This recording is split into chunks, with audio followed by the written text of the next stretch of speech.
Okay, so I know we talked a little bit about data collection and analysis, but I want to quickly talk about probability, and you guys will have an activity to do. But um, basically, when we talk about probability, we're talking about the likelihood of something happening.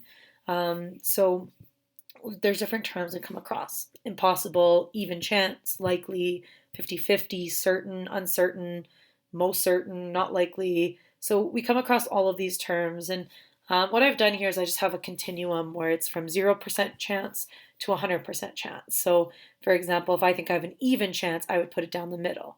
If I think is not certain, I would put it closer to zero, and etc. So I just wanted to share some terms that you will see when you come across questions of probability.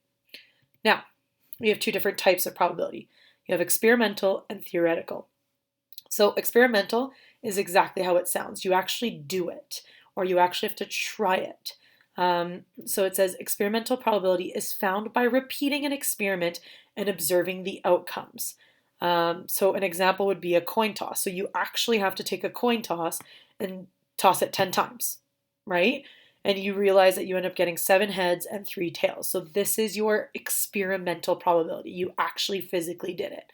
Whereas your theoretical is what is expected to happen. So when I flip a coin, you have a 50-50 chance.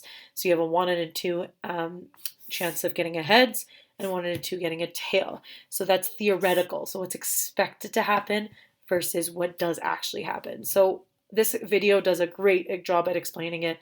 I'll attach it to your Google Classroom, try it, and then you guys have only one activity for me to do for this topic. I want you to hand it in and for marks. So, yeah.